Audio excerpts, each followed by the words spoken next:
הידרדניטיס סופורטיבה מאובחנת באופן קליני על ידי בדיקה גופנית מקיפה, כאשר הטיפול במחלה משתנה בהתאם לחומרתה.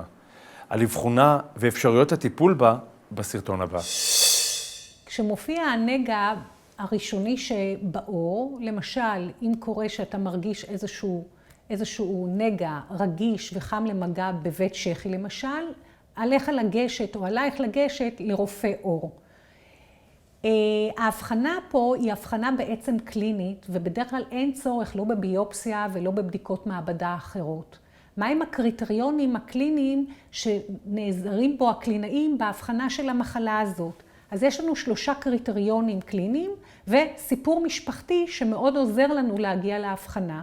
הקריטריונים זה המיקום, כמו שאמרתי, קיפולי העור, סוג הנגע והכרוניות שלו.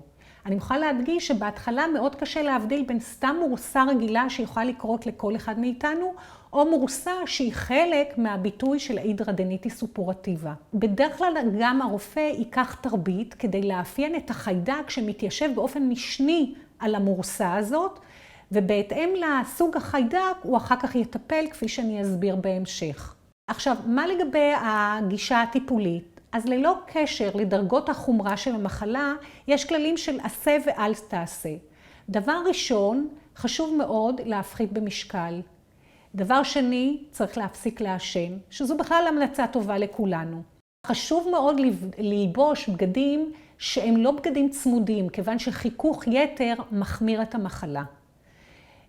כלל נוסף של עשה זה להקפיד על היגיינה מאוד טובה באזורים האלה, לרחוץ עם סבון אנטיספטי ולהקפיד על ניגוב וייבוש טוב טוב של האזור. ודבר אחרון, כדאי להפחית בהזעה על ידי שימוש בתכשירים מקומיים שהם נוגדי זיעה שמכילים למשל מלחים של אלומיניום כלוריד, כיוון שהזעת יתר עלולה להחמיר את המחלה. עכשיו, אם זה דרגת חומרה קלה, שזה נחשב לסוג ראשון, במקרים כאלה מספיק טיפול מקומי אנטיביוטי וטיפול סיסטמי, כלומר דרך הפה באנטיביוטיקה, אבל לטווח קצר. לעומת זה, אם דרגת הקושי היא בינונית ומעלה, במקרים כאלה צריך לקחת תרבית, לבודד את החיידק הספציפי ולהתאים את האנטיביוטיקה בהתאם לרגישות. ודבר נוסף, צריך לתת את הטיפול הזה לשבועות ארוכים ואף חודשים.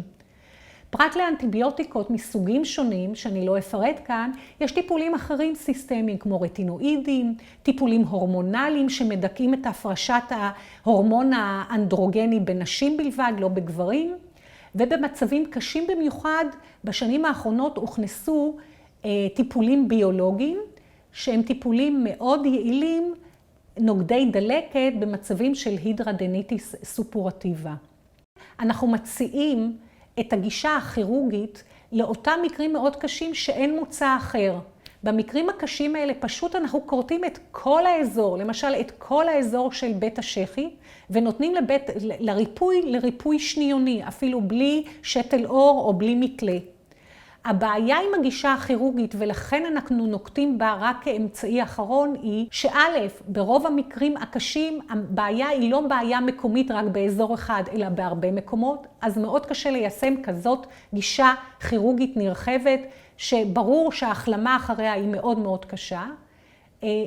ודבר נוסף, ההצלחה הטיפולית היא בעיקר רק בבתי שחי. שם, לאחר הרחקה כירורגית של כל האזור, ההישנות היא נמוכה, אבל באזורים האחרים ההישנות היא יכולה להיות בשיעורים גבוהים. דבר נוסף, ואני מוכרחה לציין, אתם יכולים להבין שהמחלה הזאת גורמת לעקה נפשית מאוד רצינית אצל הנגוע במחלה הזאת.